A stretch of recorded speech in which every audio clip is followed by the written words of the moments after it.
Welcome everybody to today's presentation from the management of Fairpoint on the back of their results released yesterday. If I could just point out a couple of matters for asking questions. You will see the presentation in front of you. Towards the top right of your screen you will see a red arrow. Clicking on that will expand and allow you to type into questions. You're muted at the moment, but we will be picking up the questions as we go along, and John and Chris will deal with them after their formal presentation. If you have any problems in putting those questions through via the webinar, you can also email us at andy, A-N-D-Y, at equitydevelopment.co.uk, and we will pick those up. We also have some questions that have been sent in by some of you already. But let's go to the formal part of the proceedings. I pass over to Chris Moat, CEO.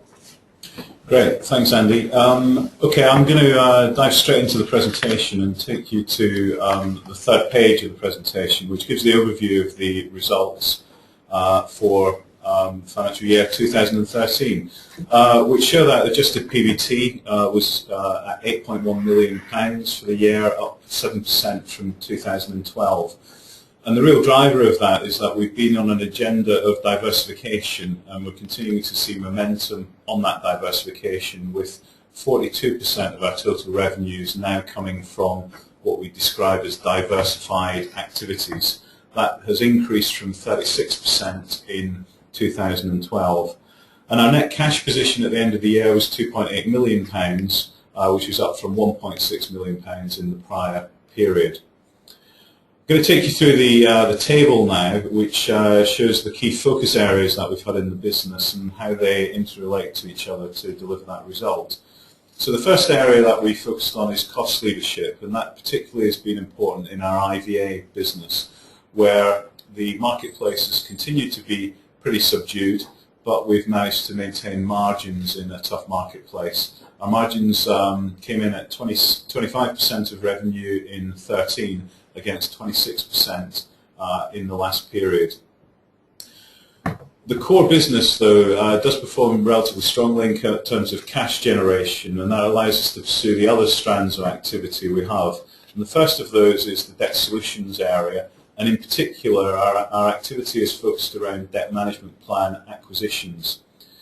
In the period 2013 we acquired 3,400 cases from 4 transactions, and they've helped to grow the base of customers that we serve. The good news is that that acquisition activity has continued as we've come into the early part of 2014. We've acquired another 2 portfolios, adding a further 9,000 cases to our debt management book. That's a bit over a 50% lift in the year-end case count of just over 15,000, so it prepares us quite well. Cash-wise, that's involved a spend of £4 million, so you see from the net cash position at the year-end, combined with that £4 million spend, we now have a very modest level of debt. In addition to the debt solutions activity, we've also been growing a claims management business. The origin of the claims management business was to use an outsourced arrangement for PPI mis-selling claims, which we commenced in August 2011. We supplemented that outsourced arrangement in 2012, from the September period, with the introduction of an in-house PPI claims management operation. And that's been starting to grow and develop, and has helped us deliver the 28% year-on-year growth in that claims management segment. What we're doing now is we're trying to grow out the claims management business so that it's not just reliant on PPI mis-selling claims, but it also gets involved in a range of other claims activities. And I'll describe a bit more about that later on. One of the other opportunities presented to us in this segment, however, is that some of our competitor companies who are also offering PPI mis-selling claims are choosing to exit the market, and we've started the process of buying their back books and acting as a consolidator there, with the first transaction completed at the end of last year and now integrated onto our single platform. As we're developing our claims management capability, that's giving us a good platform we think, to allow us to be able to put a process into other professional services and industrialize them, as it were. And so we have started off the exploratory stages of identifying how we can enter the legal services market by putting some process in there and allowing us to leverage our core competency in a marketplace where we think process is important. And again, I'll describe a bit more about that later. But to give you a bit more detail on the actual results, I'm going to hand over to John Gittins now, who will take you through the financials. Thanks, Chris. Good afternoon, everyone. So if I could start on page 5 with the financial headlines. A subdued debt solutions market caused the revenues of the group for this period to fall by 5% to £28.4 million. However, due to tight cost control and strong performance from our claims management segment, we have managed a 7% increase in adjusted pre-tax profits to £8.1 million. Our adjusted pre-tax profit measure excludes exceptional items and amortisation of acquired intangible assets. So finance costs fell slightly from £400,000 to £300,000 in the year due to largely being in a net cash position over the year. The effective tax rate was quite low, actually 21% in the year compared to 23.8% the year before, and the reason for that reduction principally was a result of us claiming a R&D credit, which had the effect of about 2 percentage point reduction in the tax rate. Our overall adjusted EPS grew by 12% to 15p by a combination of the growth in profits and reduced tax rate, and we've declared a dividend overall for the year of 6p, giving a very comfortable 2.5 times dividend cover. So moving to the revenue bridge on page 6, you'll see that the largest impact on sales this year was the £2.6 million reduction in IVA revenues for the group due to lower viable fee opportunities in the IVA market generally, of which I'll talk a little bit more later. This was partially mitigated by a good increase in claims management service revenues. And moving to the adjusted profit bridge, page 7, from this perspective, the impact of the lower IVA activity was more than compensated for by the strong growth in claims profits, and also the absence this year of the pilot costs we incurred in the previous year within the unallocated segment. This is to do with a pilot associated with payday lending, which we have not pursued this time. On page 8, we go through a segment summary, first of all by revenues. So left to right, for IVAs, a reduction of 13% in top line, and the group has been very disciplined in its case selection in IVAs and avoiding the uneconomic, low debt, low income cases that, in our view, are propping up the overall IVA market. For DMPs, revenues were maintained at £5.5 million. As Chris mentioned, we've made 4 acquisitions during the year, adding 3,400 cases to our portfolio. And the portfolio overall at the year end had grown by 5% to 15,688 cases under management. And pleasingly, since the year end, we bought 2 further books, meaning that the overall portfolio is now 24,000 cases under management for DMPs. And finally, on claims management, a very strong growth, 28% growth in claims activities. This was principally due to our PPI activities and an increasing contribution from our DMP portfolio within the PPI space. Also, I should note that we made a small acquisition of a PPI back book in December of 2013, and whilst that's modest and a test, we think that has the potential for further acquisition opportunities for the group in future. Turning to page 9 and the segment view by profit. Profits in IVA fell from 4.9 to 4.1 million pounds, but we were able to maintain our overall operating margin, principally because of tight cost control, both in direct costs and in discretionary marketing spend. The DMP profitability held at £2.1 million. There's been a significant amount of regulatory change in this segment, with the introduction of, first of all, the protocol, and then the FCA taking regulatory responsibility from the 1st of April of this year. And we see that overall for the group as a net positive, in that we feel more acquisition opportunities are going to present themselves to us.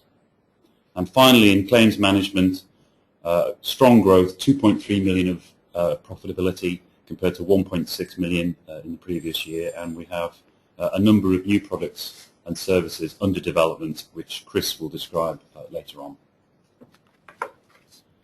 Turning to page 10, and this is just another lens on our operational efficiency. On the left-hand side, you'll note that marketing as a percentage of revenues fell quite sharply, actually, from 18% to 15.6% of revenues.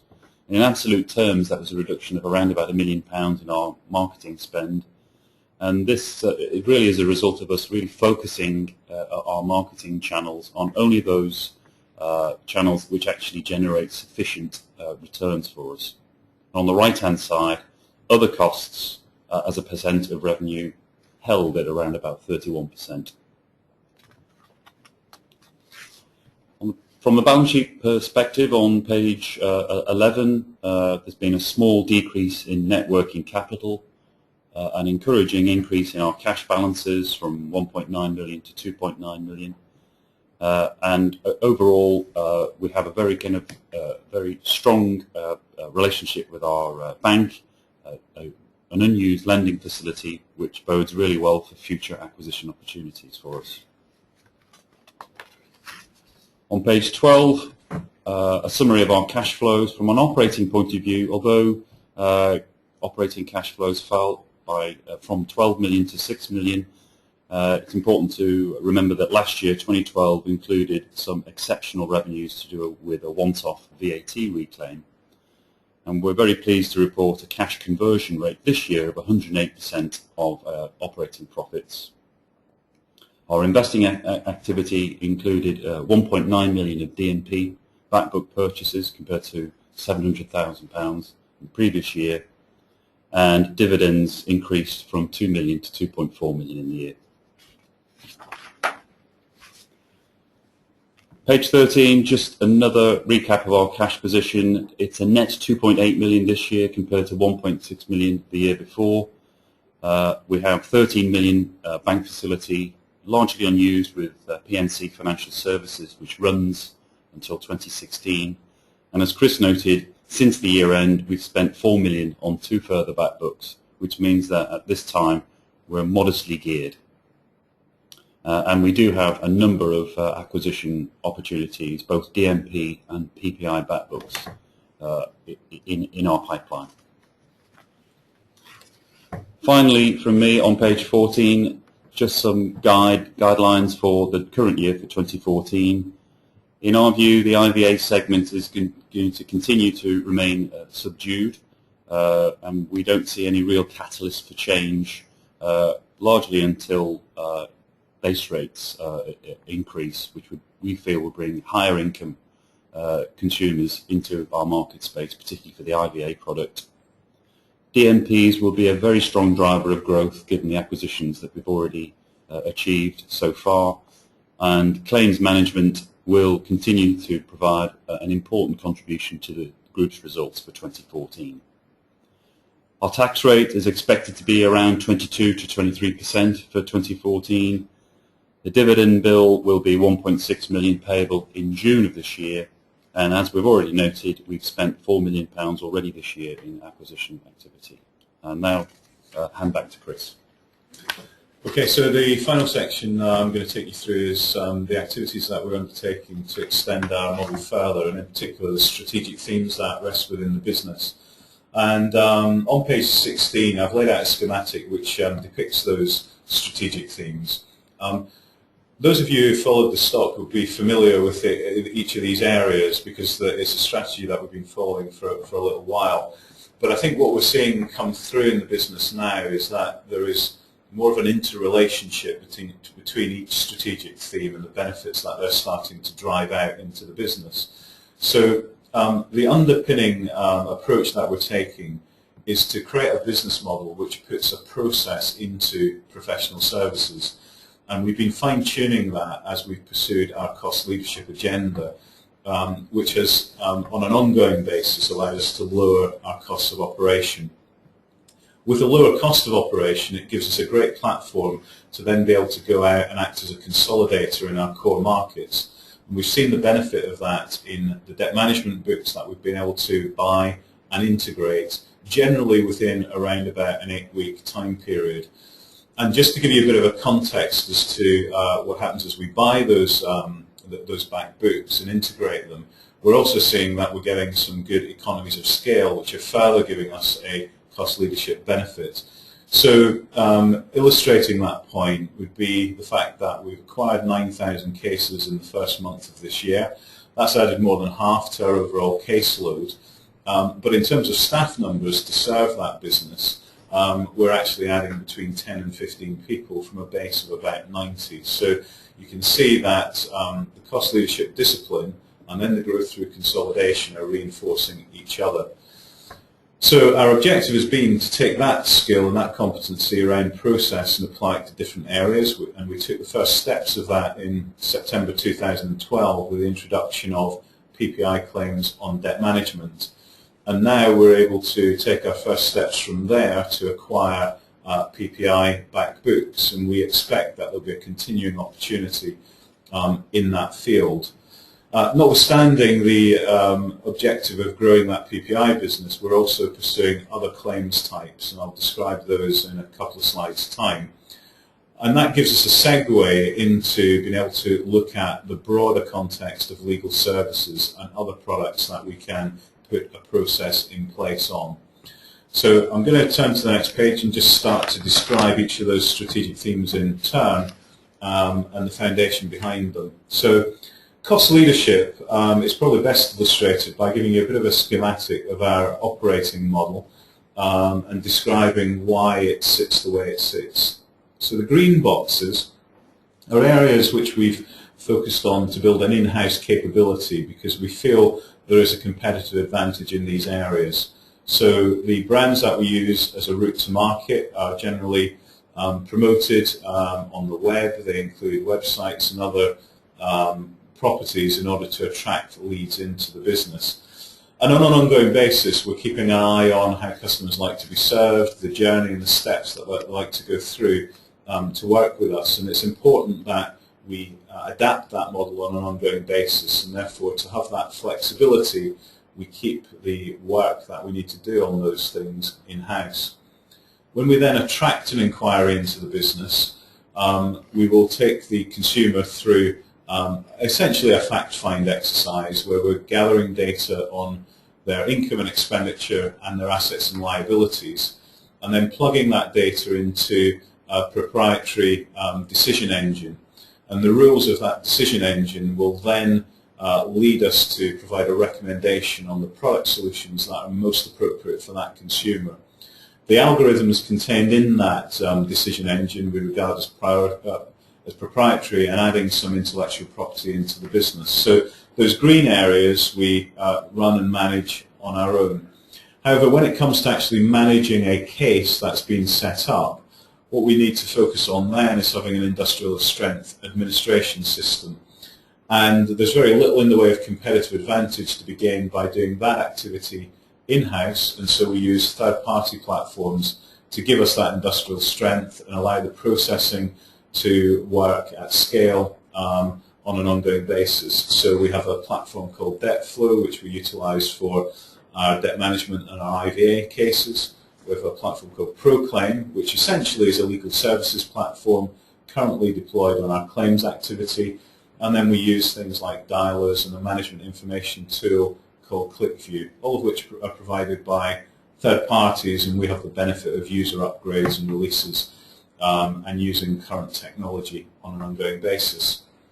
To the right of the page, as you look at it, we then have a series of third-party relationships which we operate. Some will include referrers, so this really encapsulates where we are not manufacturing the product ourselves, but we're using a third party who we want to supply the products to our consumers, and we will refer leads to those kind of organisations. But similarly, there are a number of organisations who refer customers to us in order that we can provide our core products and services. We utilise couriers to deliver and obtain returned and complete packs so we can put them through the correct procedures when they come back into our business.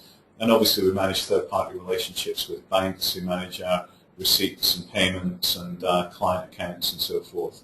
So that in essence is the operating model that we've laid out. It allows us to build modules as we add new products in to the business and make sure that the elements that we need to focus on we're doing in-house if we believe they add competitive advantage. So with that platform in place, we then turn over leaf to our activity of driving consolidation.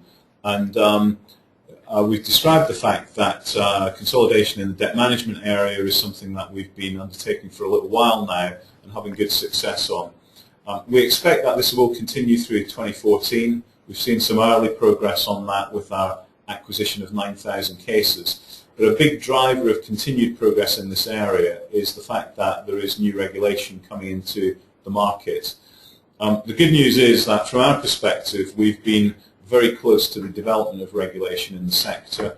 As John referenced, we partook in the creation of a debt management protocol, and we were audited in October of last year and approved as being debt management protocol compliant. On the 1st of April, the FCA will be taking over responsibility from Trading Standards for regulation of this sector, and they've published their code more recently on debt management. And the good news here is that it largely follows the debt management protocol, and therefore we are regulatory ready in order to be able to operate in this sector against the new rules. Some of those new rules and just the sheer regulatory burden will be unattractive to our competitors, of which there are over 500, and we expect that will result in some movement in the market and an opportunity for a consolidator such as ourselves. That same model, though, as we've mentioned, we're also applying to PPI and claims that arise from there by purchasing their back book, or I suppose better described as their flow of work in progress at a given point in time. We've completed our first transaction. It's now fully integrated into our business, and now that that is complete, we'll turn our attention to looking for other opportunities in that marketplace. However, acquisition is just part of our growth story and development, and on the following page I can give you a bit more detail on how we're diversifying our claims business on an organic basis. And what's presented here is a bit of a heat map with the red blocks representing where we are very active and seeing income flows. The orange boxes depicting where we're making good progress and we expect to be able to scale soon, and then the lighter shades are the next band of activity, if you like.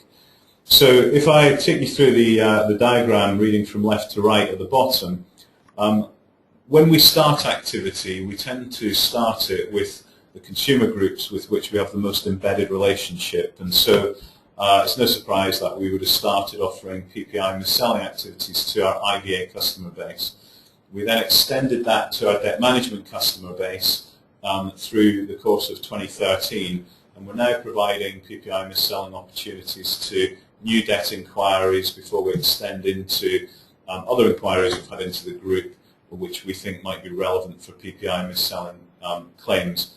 Obviously, as you move from left to right, the population size grows, although the relationship is lesser.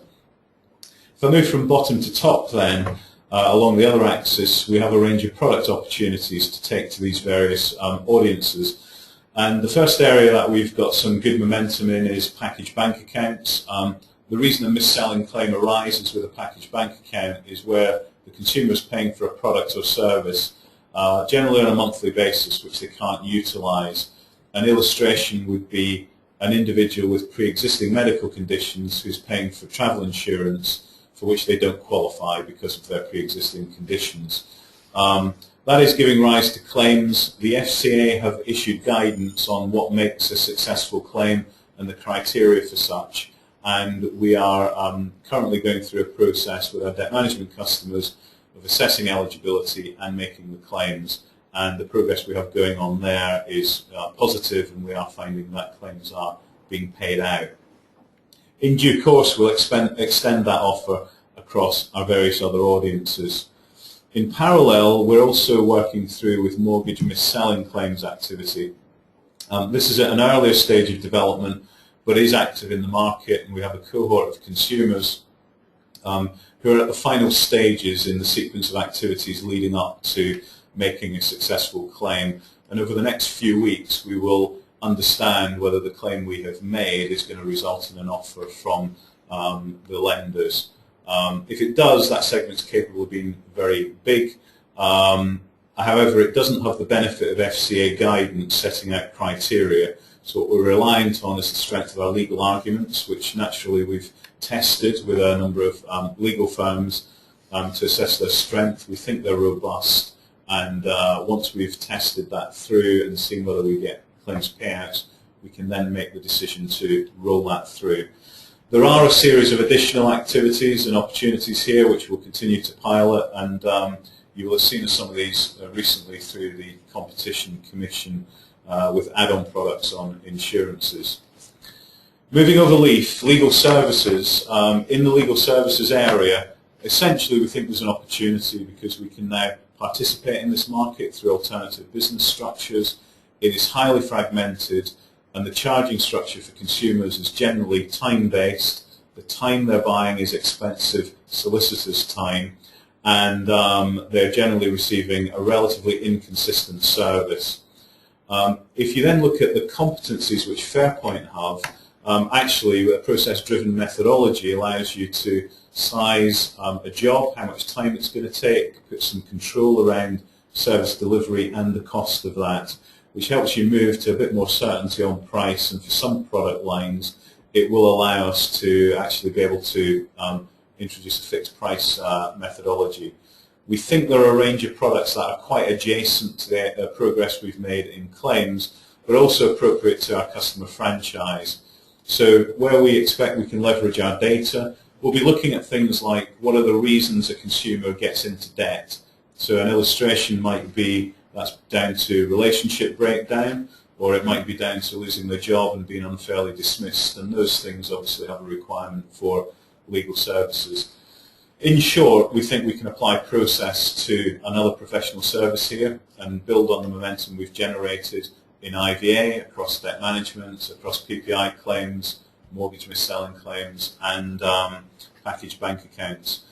We won't be limiting our activity to organic activity here. We are looking at acquisition options, and either or will be a valid way to enter this market. But we will be applying the same disciplines of making sure that we pilot and size an opportunity before we jump into it.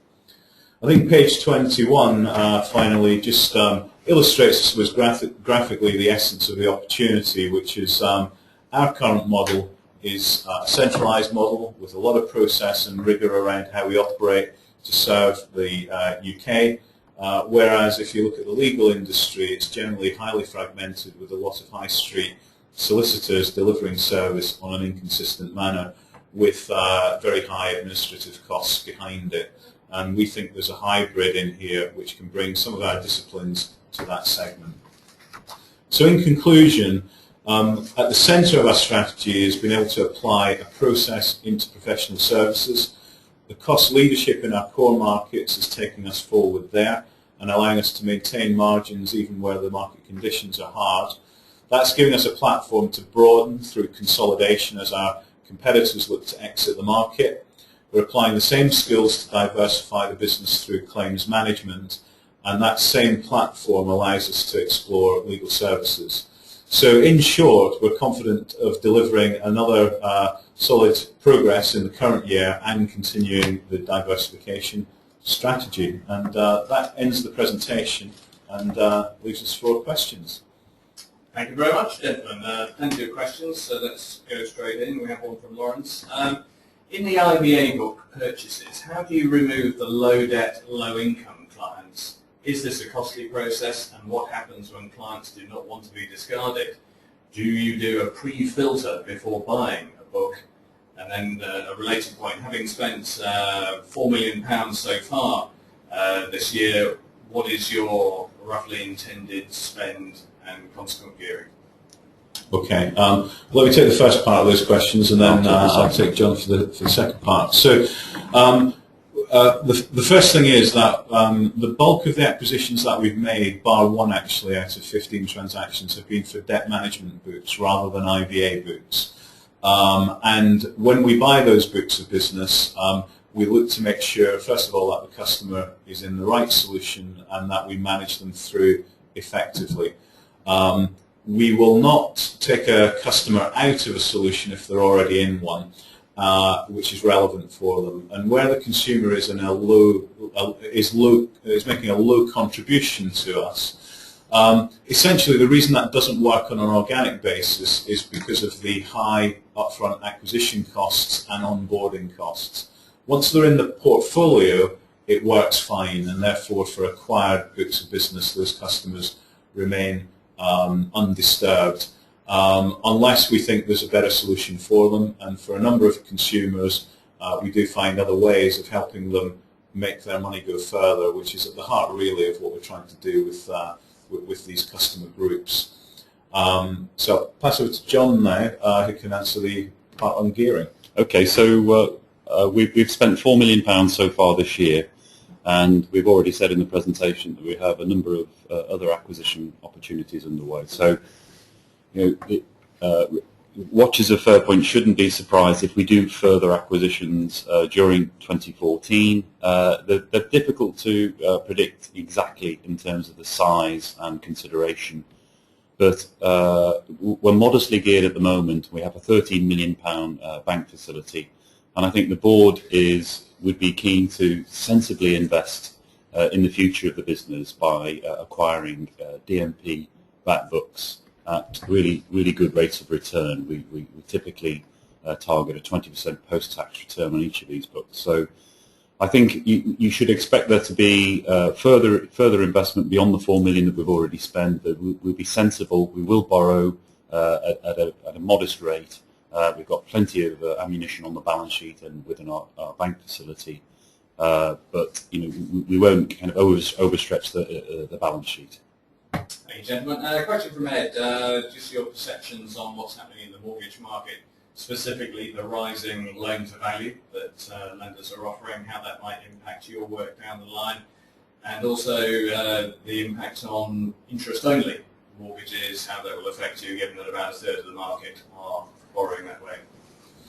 Okay, so if I take the last part first, in terms of interest-only mortgages, I mean, they have been quite an important device in terms of helping consumers onto the property ladder and beyond. One of the reasons why there are mortgage mis-selling opportunities, however, is where consumers have been offered interest-only mortgages and they haven't had proper explanation of the requirement to make capital repayment at some point in time. And it's the combination of those two factors which give rise to a mortgage mis-selling claim. And clearly if somebody's using an interest-only mortgage which has a relatively near-term redemption requirement, then it can put them into financial stress. So I think that aspect is more likely to lead to mortgage mis-selling claims than anything else. In terms of the loan-to-value ratios and I suppose the overall debt burden that people are experiencing, what I would say there is that it's not so much driven by mortgages per se, but overall the amount of unsecured credit that individuals have borrowed is still at quite high levels, within about 10% of the rate it was in 2007. And although there hasn't been much in the way of new lending, neither has there been much in the way of repayment of that unsecured debt.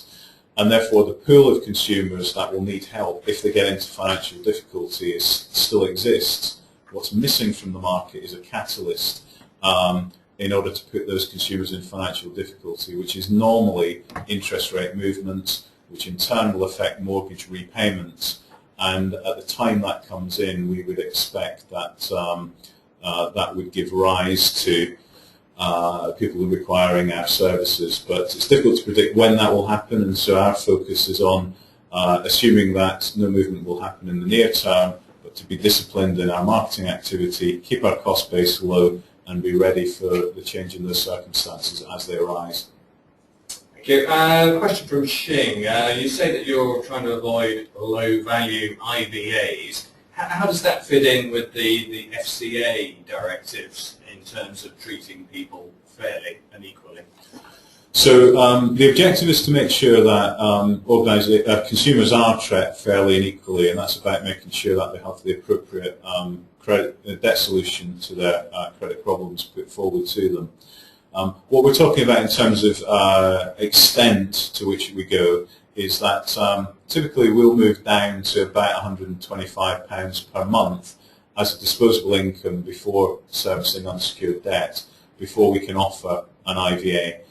If the consumer contribution moves down to that, and by that we're seeing that go down to around about £75, then it becomes uneconomic to provide that service. And so the balance that we're striking is that if it's uneconomic to provide the service, then we have to look at other alternatives for the consumer.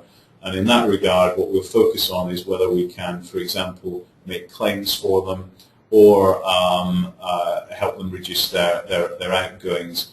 What I would say is that if, for example, the consumer has less than £50 per month, then they ought to be going down a bankruptcy route in general terms and would have access to a debt relief order. And generally that space in between, it's more relevant generally for the consumer to have a more formal bankruptcy than it is an individual voluntary arrangement. But suffice it to say, we're confident that our decision engine is treating customers fairly and is putting them into the right solution as much as it is about ensuring that commercially we're doing the right thing too.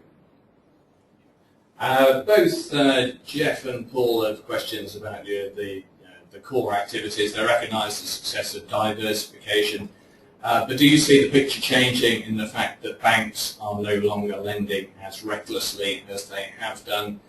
And we all know that PPI claims have a limited lifespan. What would you expect the timescale for meaningful PPI revenues still to be coming through? So meaningful PPI revenues, we think, have between 2 and 3 years of future value to come through. If you look at the amount of provisions that have been made by banks, they're still increasing. Overall, it looks like they've paid out somewhere between 1/3 and 40% of those provisions so far. At an inquiry level, when we talk to customers in financial difficulty, the majority of them have still not made a claim and therefore are providing us with an ongoing flow.